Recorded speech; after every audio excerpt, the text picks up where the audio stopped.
Good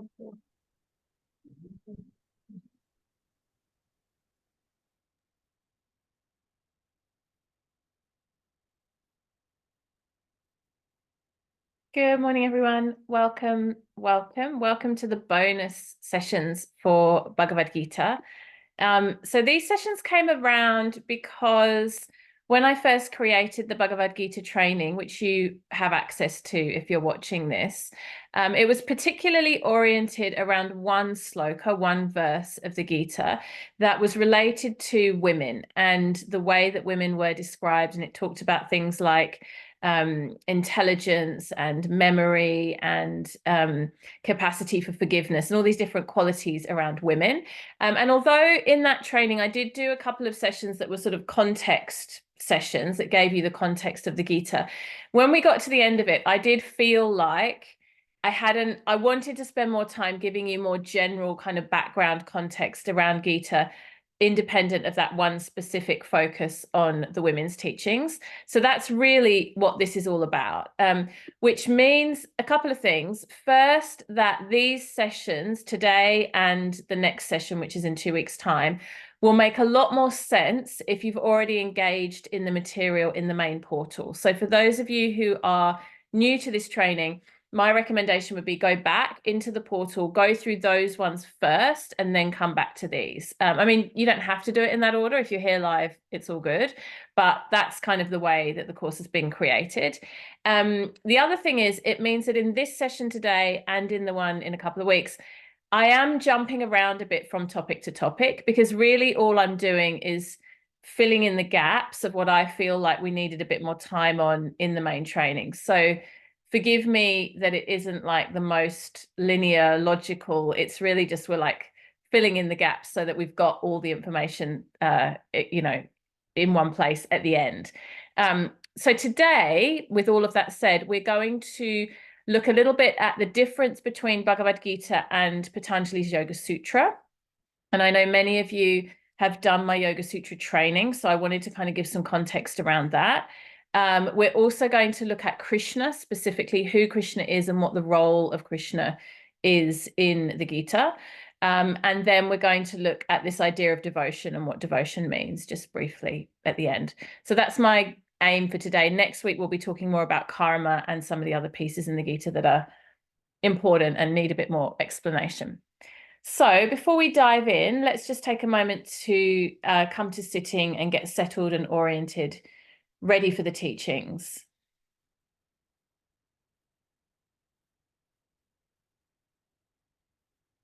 Taking a couple of deep breaths.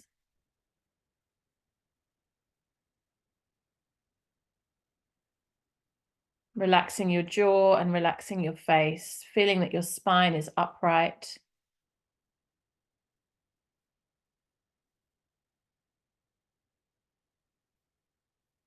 Taking a moment to acknowledge the traditional custodians of the land on which you sit.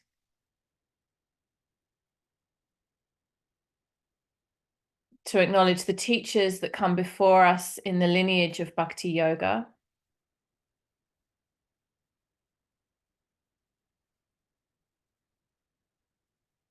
And to acknowledge the wisdom keepers from your own personal culture and ancestry.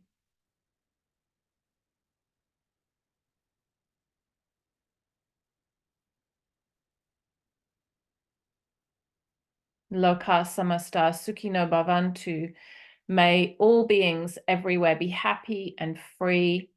May the thoughts, the words, and the actions of my own life contribute in some way to that happiness and to that freedom for all. Namaste.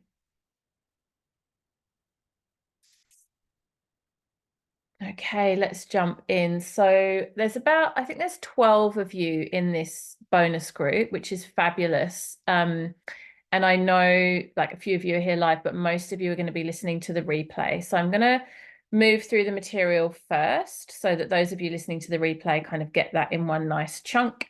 And then we'll open up for questions and answers for those of you who are here live.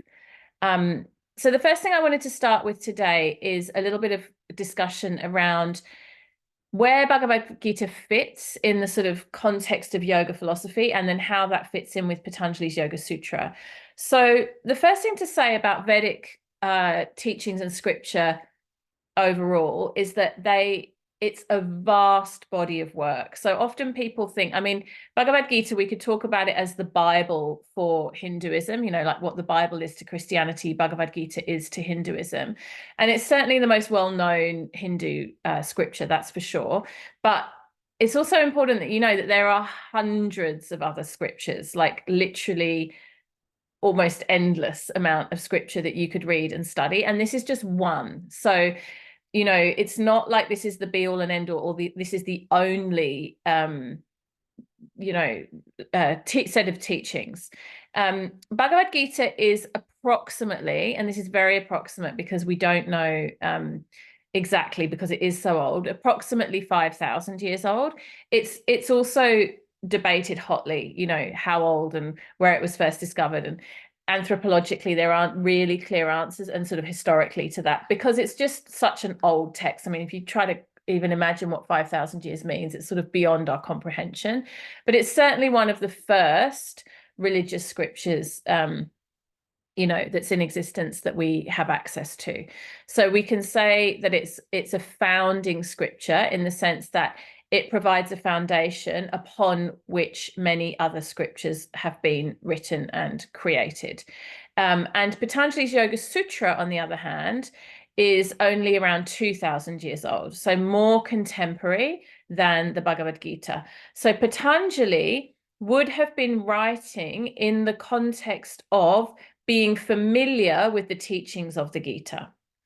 And one of the things that Bhagavad Gita describes is the idea of the caste system, or this system in India that you might be familiar with, of social hierarchy. So the caste system is very closely linked to Dharma, and it's an example of a situation in which the original teachings have been quite distorted. So in the Bhagavad Gita, what is specifically stated is that you are born into a dharma, which means a purpose or a context. I like to use the word assignment. I like this idea of the cosmic assignment, like what it is that you're meant to do in this lifetime. And it may be of your own choosing or not. Like, you know, I can definitely say as a mother of 5 children that part of my cosmic assignment is to be a mum to those 5 children. Now, in the Gita, that is extended upon by also commenting on the idea of your place in society and what your role is. And this is often described in the context of the caste system, let me pop it in the chat, CASTE. Now, the caste system, it has become distorted and utilized in such a way that there has been a lot of oppression and a lot of social it's almost like a kind of racist model, but instead of being based on race, it's based on social hierarchy, where people in higher castes have leveraged this system as an argument for keeping people in lower castes kind of in their place and not giving them the opportunity to you know, have access to things like education or healthcare or that type of thing. So obviously this is not good. And you know, the government in India in the last couple of decades have worked really hard to break the caste system up a little bit so that people in lower castes have access to things like better healthcare, better resources, and better education. And that's still definitely a work in progress. In the Gita itself, it doesn't specifically say, you know, to be born into a high caste is better, and if you're born into a low caste, then you shouldn't be, you know, you should be treated as inferior. That's not what is said. What is said, however, is that we each have a dharma, and that fulfillment of that dharma is to live within the context of the life you have been given. And in India, in Vedic times, what that would often mean is to be in the context of whatever it is your parents did or whatever it is that you were born into, because the opportunity for things like travel or expanding yourself beyond the environment you were born into didn't really exist. You know, it's like pre everything we can imagine.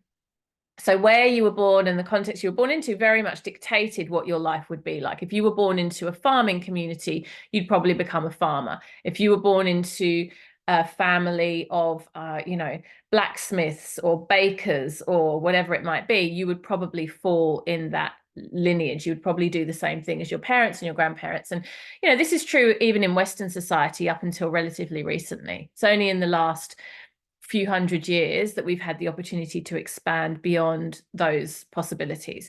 So caste system, it's important that you understand, has been sort of distorted and taken out of context and leveraged in a way that certainly doesn't have social justice at the center, but that doesn't come directly from Gita. That is a distortion of the teachings in the Bhagavad Gita. Now, if we move beyond the caste system, what we see is that Bhagavad Gita is a religious text. It's a text that holds in its heart certain ideas that are based in belief. Some of those ideas include things like karma, which we're going to talk about next week, reincarnation, and references to God. All right. Now, those are things that you either believe or you don't believe. They're not universal truths. They're faith-based. And this is what makes Bhagavad Gita a religious set of teachings versus Patanjali's Yoga Sutra, which is non-religious, non-denominational. So remember, Patanjali would have read and been very, very familiar with the teachings of the Gita. And what he's done is he's come along and he's decided that he wants to represent the teachings without the context of the caste system and without the context of religion. He wants to make the teachings available to everyone, whether you can read or not, whether you are in a higher caste or not, and whether or not you believe in specific deities or specific types of God. So Hinduism, much like Christianity, has lots of different factions. Like in Christianity, you've got Catholics and you've got Protestants and you've got Orthodox, and many times they're arguing amongst each other, even though it's the same religion. I mean, look at what happened in Northern Ireland between the Catholics and the Protestants. Horrific war. Between two people that were different facets of the same religion. Similarly, in Hinduism, this also happens. You've got people that follow Shiva, the Shivites, people that follow Vishnu, etc., broken down into different factions, often in opposition to each other, even though the umbrella is the same religion. Patanjali wanted to bypass this. He didn't want to have a conversation about what God do you believe in and what caste are you born into. He wanted it to be very open to everyone. And I think that's why Patanjali's Yoga Sutra has become so popular for modern Western yogis, because he's non-denominational and he's not writing in the context of the culture of Vedic India.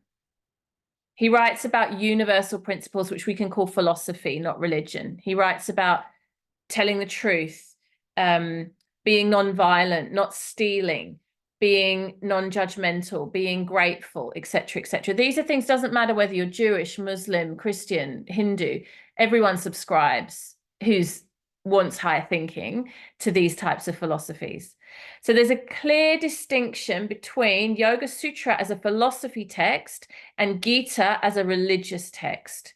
And the reason it's important that you understand that as a yoga teacher is that when you're teaching, you really want to be careful, especially depends on who your audience is, that you're not teaching religion if it's not appropriate and it's not consented to.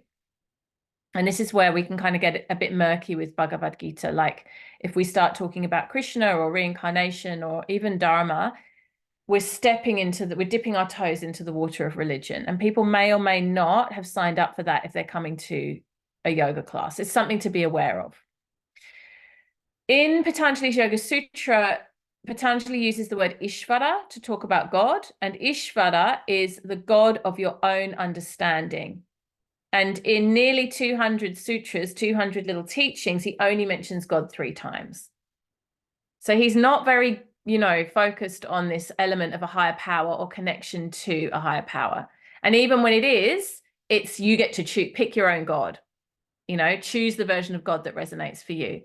Gita is very different. Gita is a Krishna text. We don't choose our own God. We are given the context of Krishna as the divine. And Krishna is mentioned on every page of the Gita, you know, hundreds of mentions. So again, very much a text based on religion rather than philosophy. Specifically in Bhagavad Gita, Krishna is in personified form. And this is really important. A good analogy for this is in the Christian faith, we have God, which is non-personified, could also be thought about as the Holy Spirit. And then we have Jesus, who is the personified version of God, God's Son. So the idea is that as a human being, it's very difficult for us to relate to an abstract concept, right? You can't be in relationship to an idea, an abstract. Well, I mean, you can, but it's hard. It's difficult. We need, as human beings, identity for us to be in relationship. Like I think about my 2-year-old daughter. She has a little teddy bear that she calls Baba that she takes to bed with her. And when she feels anxious, she wants to cuddle Baba. And she's in a relationship with Baba. So if Baba goes missing, she gets upset. If Baba gets left in the car, I have to go fetch him. So Baba is obviously an inanimate object. It's a teddy bear, but he has become for her a personified object that she relates to, that gives her a feeling of safety, security, and relationship. Right? Sometimes she puts Baba to bed. Sometimes she changes Baba's nappy. Sometimes she feeds Baba milk. In the same way, as human beings, it's much easier for us to relate to a higher power, the universe, the divine source, whatever you want to call it, if we have a personification that we can relate to. And in the Gita, that personification is Krishna. Now, just as I said that we've got different factions of Christianity, Protestant, Catholic, Orthodox, whatever, you name it, so too in Hinduism, the way that Krishna is interpreted is different. So some people, and there's whole schools of thought around this, believe that Krishna was actually a real living entity, and or that there are other realms of existence where Krishna's, they call them pastimes, Krishna's activities, Krishna's hobbies, Krishna's stories actually happened. Like it's almost like another world, another realm where these embodiments of the gods live and act and are in personified incarnation. Other people believe that the stories are more mythological. They're more like stories to tell a point, to show, to illustrate something. Me, myself, personally, I'm much more in the mythological camp. Like my belief system is around the stories as examples or scenarios that we can relate to our own lives that illustrate something rather than they actually happened in reality. But not, there's a lot of people would disagree with me on that. I also personally believe that you can, just as Patanjali said, Ishvara, choose your own God, you can choose your own projection of what Krishna means to you. So Krishna, there's 2 direct translations of what Krishna means. The first one is all attractive. So everything about Krishna draws us in. Krishna is beautiful. Krishna smells amazing. Krishna is kind, is surrounded by a beautiful, charming, charismatic vibration. Krishna is everything that would attract us towards something. And then the other description of Krishna, which I mentioned in our very first session in the main teachings, is the friend. Krishna is God, the divine, manifest, personified for us on earth as a friend that we can be in relationship to. So we're not trying to have an abstract relationship with a concept. Instead, we actually have a mate beside us that we can be in dialogue with, that we can ask questions, that we can look to for support. Now, what that friend looks like and how those conversations happen, in my opinion, is quite an individual journey. And when I think about, I mean, this is just very personal. When I think about Krishna and I relate to Krishna, it's not necessarily the imagery of what Krishna looks like in the classical depictions within Bhagavad Gita or within Hinduism. In fact, it's quite funny. We have international students that live with us sometimes in my home, au pairs that help me with the kids in exchange for staying in our home. And one of the au pairs that we had staying with us recently, a beautiful Italian woman, said to me, I hope you don't mind me asking, I'm really confused. What God do you believe in? What's your faith? Because in my home, in our house, there are pictures of Mother Mary, there are pictures of Krishna, Lakshmi, Jesus. I mean, I'm just looking at my altar now in front of me. I've got some shamanic images, lots of moon stuff. Like, it's a complete mishmash of, honoring the divine. And honestly, I really do feel like a non-denominational spiritual person. That's how I relate to Krishna, even though I love the teachings of yoga and I love the teachings of the Gita. It's really interesting in the census recently. I don't know if you guys are aware of this, but when they do the analysis of, what religion people are, and you have to say what your age is and all that kind of stuff for the electoral roll, they recently added to the census the option of spiritual but not religious. And I find that so fascinating because it's indicative of the fact that so many of us aren't without faith and yet don't wish to label ourselves as having only one or specific faith. And I think, to me, that's very encouraging. I find that very beautiful because, so many wars are started in the name of religion and it's so unnecessary. So this idea that we get to choose our own adventure, that Krishna can be whatever we imagine him to be. And I think of a story about Srila Prabhupada, who founded the Hare Krishna movement, who at some point said to one of the devotees, one of his disciples, if there's nothing else and you don't have a deity of Krishna, if you find yourself in a place where you don't have a picture or an image or a statue or a deity, even if you found a rock on the floor and you picked that rock up and you cherished that rock in the same way that you would cherish any other image of Krishna, that rock becomes Krishna. In other words, the form isn't important. What's important is the energy behind the devotion. It can be a plant, it can be a tree, it can be a river, it can be whatever you choose. The point being that the devotion is in you're choosing to devote yourself. Now, with all of that said, a rock, a river, a tree, it is easier to relate to another human being because you can be in conversation with them. And this is why the Bhagavad Gita is in the form of a conversation between God and Arjuna, because this need for being in conversation is essential to us expanding ourselves as spiritual beings. So that's a little bit about who Krishna is. And I wanted to share with you 2 shlokas today. And these will be in your notes, so don't worry about writing them down, but I will just pop them in the chat now as well. And these are just 2 that I've picked at random that really to share with you the energy of what Krishna is in terms of the Gita, like how Krishna shows up in the Gita. Let me just pop these into the chat. So the first one states, it's chapter 4, verse 7 of the Bhagavad Gita. Whenever there is a decline in righteousness and an increase in unrighteousness, Arjuna, at that time I manifest myself on earth. Now, I find this enormously comforting, this sloka at the moment, because when we look at what's going on in the world, there is so much heartbreak, so much, all of the things that are happening in the Sudan, all of the things that are happening in Gaza. It's really a difficult time to be alive on the planet and to look at what humanity is doing. What Krishna is reassuring us around in this sloka is that his job is to restore what is called correct order. In Buddhism, this is known as the rightful path or the skillful path.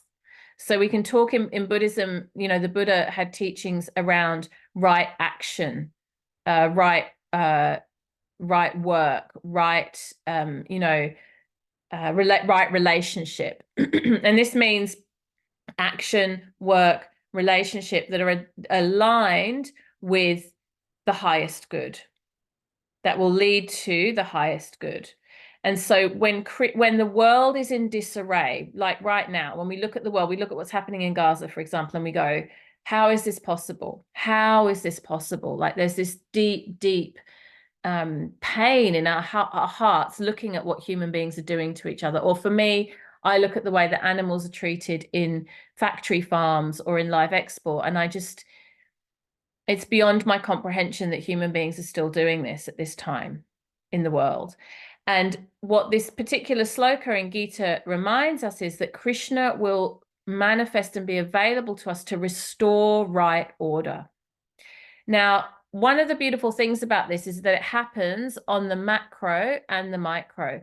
So, you know, in your life, I mean, I'm sure I'm not alone in having these moments where you feel like everything's all a bit messy and all over the place. You know, you feel like, oh, I'm just like, maybe it's because you're too busy and you've got like all these unanswered emails and voicemail messages and friends that you need to get back to and admin that you need to do and bills that you need to pay. And like, it's just like, oh, head explosion, right? Or your house is a big mess and you need to tidy up.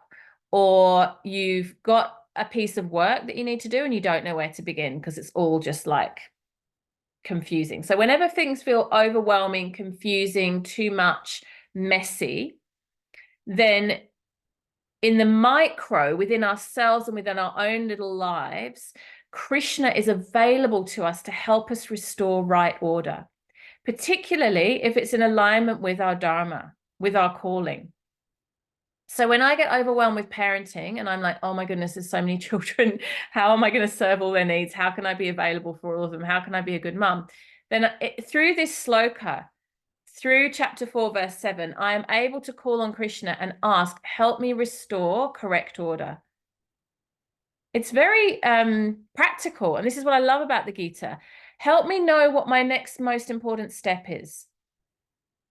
Help me, you know, stack the dishwasher and get some veggies on for dinner and help my son find his rugby uniform and, you know, help me help me do the next steps that I need to do.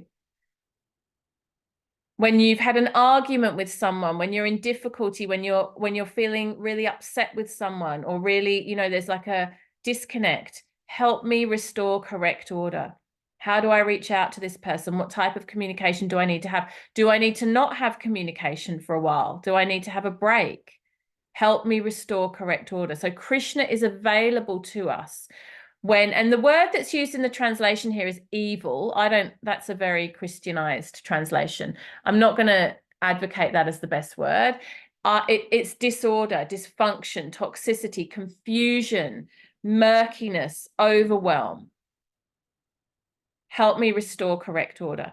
And then in the micro, as we get our homes and our admin and our lives and our work in the world and our exercise and our diet and our everything in correct order, as we feel aligned, our relationships, then this begins to ripple out into our communities, our families, our immediate neighborhoods, and so on and so on and so on and so on, until ultimately, as a species, as humans, correct order is restored. The end of war, the end of atrocity, the end of genocide happens in our own homes. It happens through one mother, through one child, through one partnership, one relationship that is restored to correct order. And as these restorations happen, then they ripple out throughout the world. So this is the promise of chapter 2, verse 7. And when we feel that sense of overwhelm or that sense of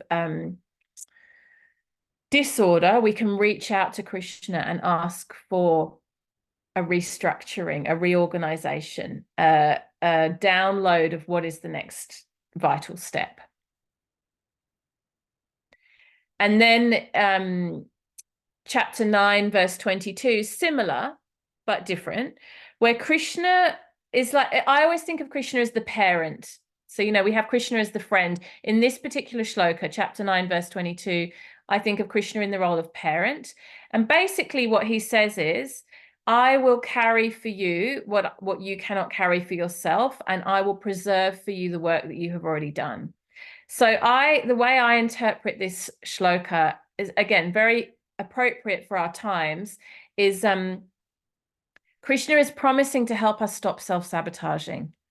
Whenever we get to the point where we want to throw everything away because we've made a mess, or give up on something, or it's just all too hard, the promise in this shloka is that Krishna will be available to us, who is, in a way, that he is showing up in our lives to ensure our welfare and to carry us when we can't carry ourselves. And there's a lot of similar teachings about Jesus in the Bible. In fact, there's so many parallels between the way that Krishna is portrayed in Gita and the way that Jesus is portrayed in the Bible. Many, many parallels. This idea that we can be carried in times when we're unable to carry ourselves, and that there's an element of surrender within that. And so part of what this invites is the idea of devotion, the idea that we can throw ourselves at the feet of Krishna at a time when we're no longer able to hold ourselves up, and completely surrender and ask for guidance. In other words, another way of thinking about this is you don't have to work it all out for yourself. We don't have to have all the answers. There's this opportunity for us to surrender to a higher power, to source energy, to universal consciousness, whatever you want to call it. Krishna is the name given in the Gita, and to receive the support we're not able to give ourselves, or to have ourselves to be pulled back from the edge of self-sabotage. I mean, this can manifest in a really simple way. I was talking to a friend last night who has a business that has been really successful, and now at this time her business is struggling. She's struggling. I think many people in business are struggling at the moment. The way that our economy is and the cost of living and what have you. And she was saying, I just feel like throwing the whole thing away, even though her business is 6 years old and she's worked really hard to build it up to the stage where it was. She's like, it just feels so heavy and it feels like such a drain, and I'm putting so much time and energy in and it's not coming back, and I just feel like giving up.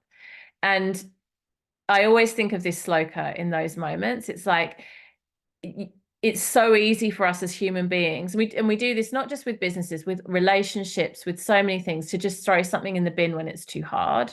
I think it's one of the really big problems in long-term relationships in our culture at this time, like marriages. Like, it's so culturally acceptable these days to just give up and get a divorce. And it's such a shame, because so often these things can be worked through and you can come out the other side stronger. And even with a parenting relationship, like, I have had times in my relationships with my children where I've had struggles, particularly with teenagers, and many people give the advice of, if they can't be good kids, if they can't, show up in the way they're meant to show up, it's not up to you to save them. Well, actually, I disagree. It's our job as parents to be invested, to stay engaged, to hold on. This is the Gabor Mate teaching, hold on to your kids. And this is really what Krishna is saying he'll do for us. Like, I won't give up on you. I won't leave you. I won't abandon you. I won't let you throw everything away. I won't let you sabotage. I'm going to be here. I'm going to hold you. And what's the trade-off? What do we need to do in exchange? Simply live in devotion to Krishna. In other words, ask for the help. Be surrendered, be willing to ask for the help. It's such a beautiful reassurance, this sloka. Okay, there's a couple of other things I do want to chat about, but let me pause there and just see if you guys have any questions or comments based on what we've covered so far. Anything, or just, anything you want to share, anything that's coming up.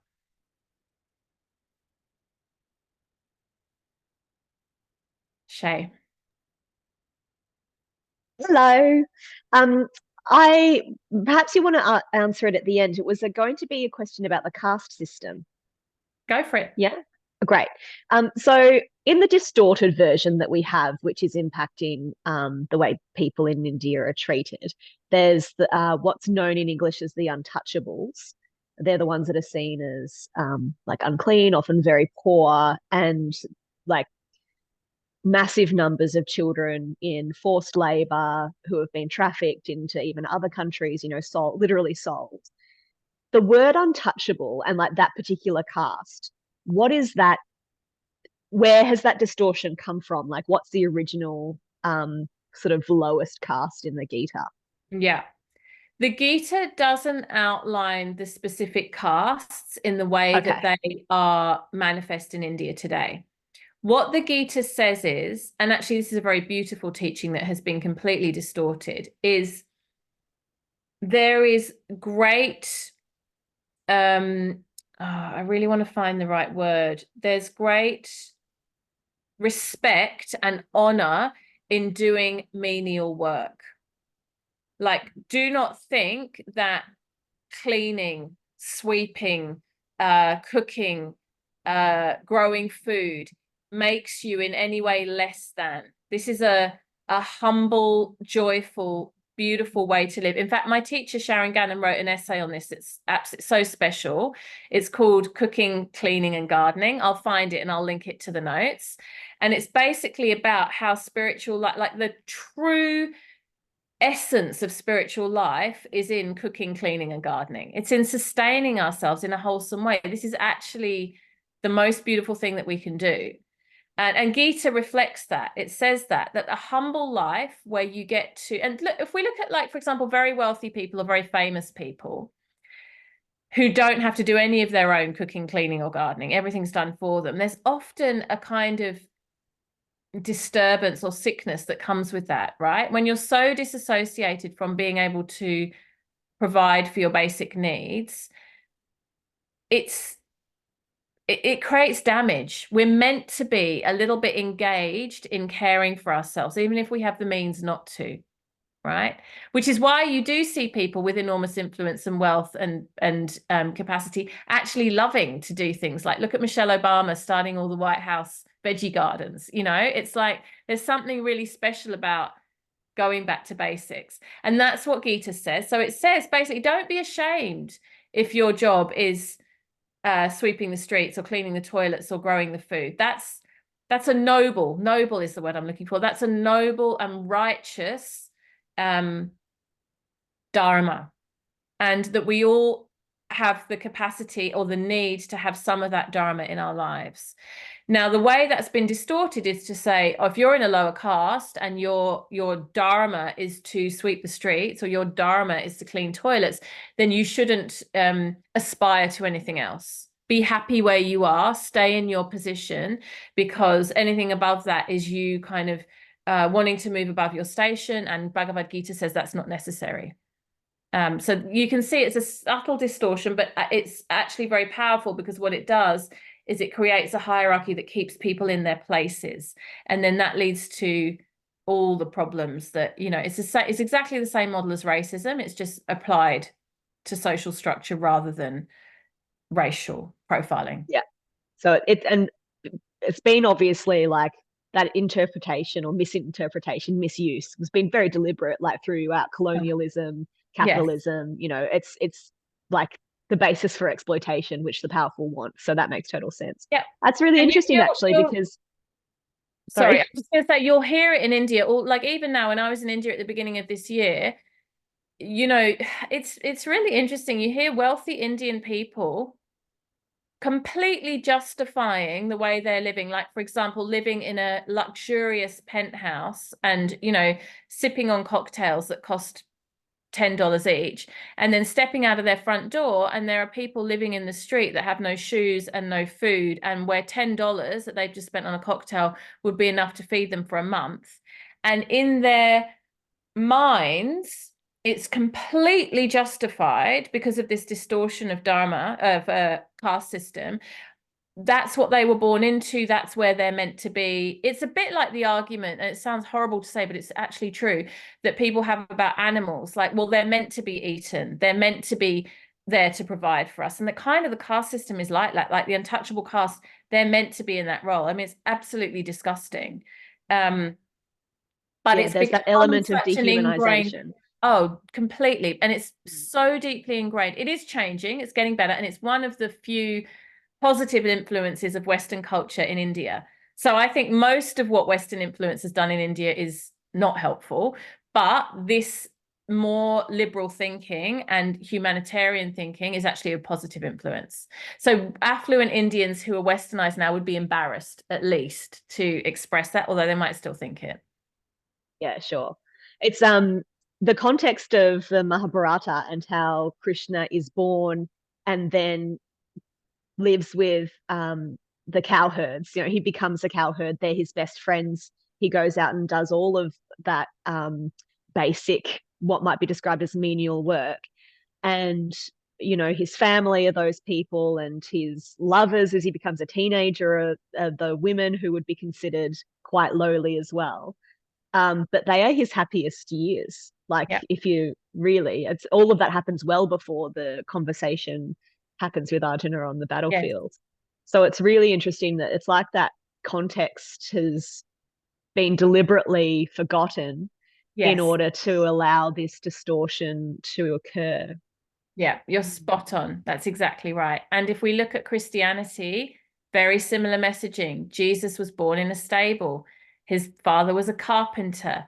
You know, um, the whole idea of being a shepherd. It's humble and simple and about humanity. And these are the things that people who are spiritually healthy always come back to, no matter how much wealth and influence they have.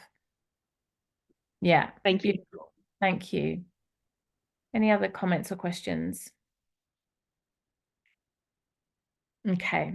All right. So the last thing I wanted to really speak about today, and it sort of pulls together the other bits and pieces that we've mentioned, is this idea of the focus on devotion. All of the promises that Krishna makes in the Bhagavad Gita, you know, I will be there for you, I will restore right order, I will help you to carry yourself when you feel unable to keep going. And there's another shloka, which I didn't reference today, but I've referenced in the portal, which is around when you take one step towards Krishna, he takes 10 steps towards you. So actually, Krishna is just waiting for us to reach out to him. And this is the focus on devotion. And this is such a different way of thinking than how capitalism and the consumerist society that we have mostly been raised in encourages us to think. And it's very simple. As Western capitalist, patriarchally influenced colonialist people, which, you know, most of us living in this culture, particularly white-skinned people, are, the question that we're normally encouraged to ask is, what's in this for me? What's in it for me? That's our kind of baseline. Now, what the Bhagavad Gita invites us to do is to ask the question, how can I be of service? What can I contribute? And that's really the difference. That's what Krishna, when we talk about devotion and devotion to Krishna, it's not about idol worship and, you know, setting up a big altar and offering lots of fruit or like lighting lots of incense. I mean, those things are lovely too, and they're nice reminders and they're symbolic. But actually, what it is that Krishna is asking us to do in this idea of being devoted to Krishna is keep asking that question, how can I contribute? How can I be of service? How can I leave this situation having given more than what I've taken? Which, if you think about it, is literally the opposite of what our capitalist culture tells us to do. And I use this example, I think I used it in the Gita training. I can't remember if it was a different training I was teaching, because I'm always teaching a few different things. But for me, this is a really pertinent example, which is, and this isn't like, I'm not saying anything particularly bad about my own mother, it's just her culture. That when I had my son, when I had my first child, which is 17 years ago now, he just turned 17. If I would ask my mum to look after my son, like when he was a baby, it was like I was asking her a favor. Like, can you look after the baby because I need to go shopping? Can you look after the baby because I've got to do some work or whatever it might be? And then there's this feeling of like, thank you, and you've done me a favor, right? And I'm not saying that's bad, but it's just very culturally, it's a snapshot of where we're at as a culture. It's not specific about her. Versus my mother-in-law, who she's passed away now, but is Greek heritage and grew up in a very humble village type environment, very family oriented, much closer to the Vedic lineage teachings than the Western culture that I grew up in. And I still remember this so clearly. The first time my mother-in-law looked after my son, he was only a very small baby because we were living with them at the time. She said to me, she looked me in the eye and she said, "Thank you for letting me care for him. Like, thank you for giving me the gift of trusting me with your child." And I was so shocked that she was thanking me rather than me thanking her. She literally saw it as a privilege to be able to look after her grandchildren. Like, for her, that was a gift. And that that for me is the epitome of what this teaching around Krishna is around. It's like, rather than what do I get from this, it's like, how can I be of service? And the beautiful thing about the way that karma works, and like I said, we're going to talk about this more next week, is that actually the more that we're able to do that, the more that we receive. It really does work like that. The more that we give, and the more that we see the glass as half full and the gifts in what we have, the more that Krishna, the universe, God, whatever you want to call it, abundantly gives back to us. And I'm sure you've all seen that cycle in action in your own lives versus the energy of covetousness. Patanjali talks about it in the Yoga Sutra too. He talks about it in the context of contentment, santosha, and aparigraha, greedlessness. It's the same thing. He doesn't give it the God reference, but he's basically saying, be content with what you've got. Look around, be happy, feel satisfied, feel grateful. Don't keep asking for more of a situation. Ask, how can I give back? It's a beautiful reframe in relationships. I think it's a really beautiful reframe as a parent. Like, it's one of the ways that I've been able to have the capacity to parent a lot of children and not feel burnt out and resentful, is this idea of being with my children. And it's not martyrdom. That's another thing, got to be really careful with. It's not like, oh, I'm just giving and giving and giving and like I've got nothing left. It's really not that. It's like serving sweetly, serving graciously, and then being available for what comes back. I'll just give one more quick example and then I'll go to Shay's question. Mother's Day just happened, and normally when it's my birthday or Mother's Day, I get a little bit like, not exactly anxious, but the night before I'll be a bit like, I wonder if anyone will remember. I wonder if anyone will do anything. And then maybe I need to remind them because I don't want to be upset tomorrow when everyone's forgotten and no one cares, and this sort of narrative starts to run in my mind. And this year I was just like, you know what? I'm just going to not do that. And instead, I'm just going to trust that whatever anyone remembers or happens is great. And if no one remembers and nothing happens, I'm going to genuinely be okay with that too.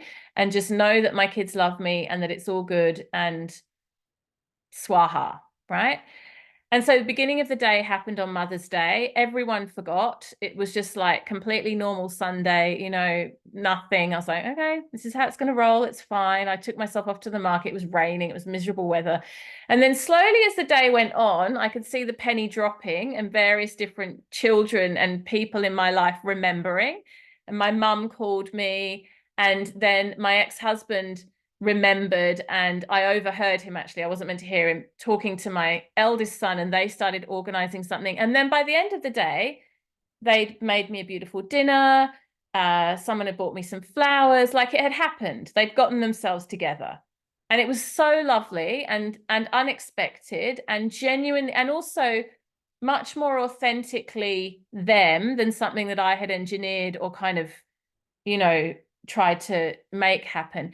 And this is again, it's the same energy. It's like coming in with non-attachment, non-grasping, non-greediness. Like, I need acknowledgement. I need to be made to feel special. I deserve this, all of which is true. I do want to be acknowledged and I do deserve it. I'm not saying that's not true.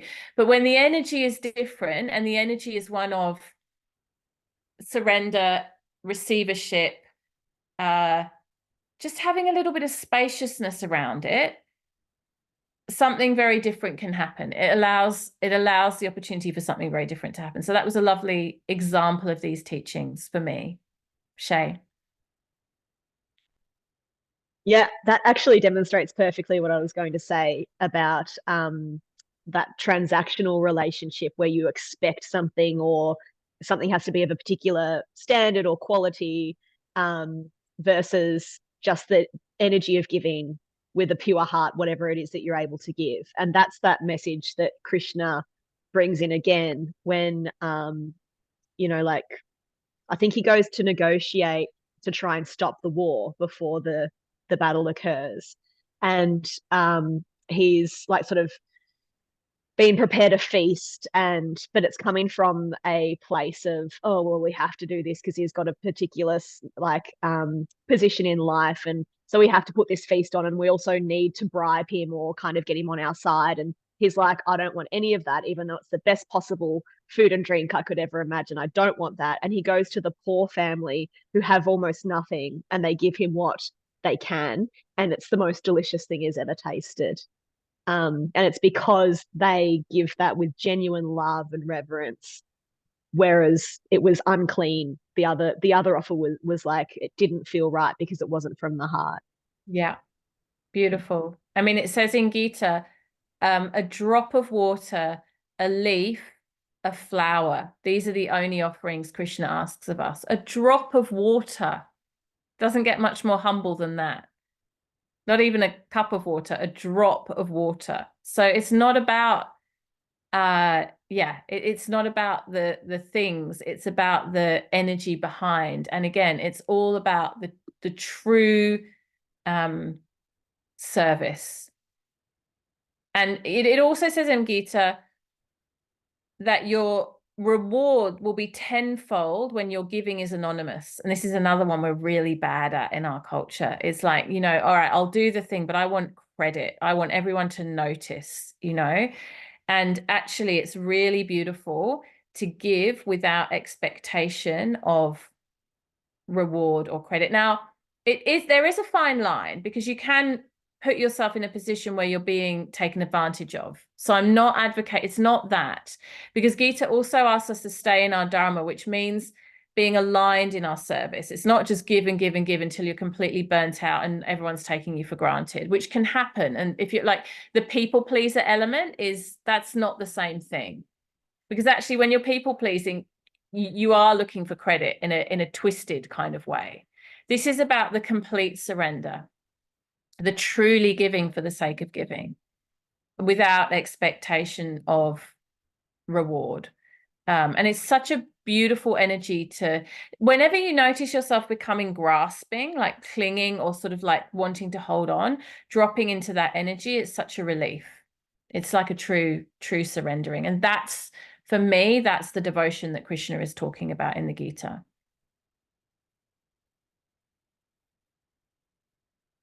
Beautiful. All right. Any last comments or questions before we wrap up for today? Okay. Well, thank you for joining me live, and thank you for those who'll be listening to the replay. I'll include all the notes, and I'll also link to that beautiful, it's one of my favorite pieces of teaching from my teacher of all time, the cooking, cleaning, and gardening one. I'll include the notes for that below the recording for today. Have a beautiful day, everyone. Thank you so much. Namaste.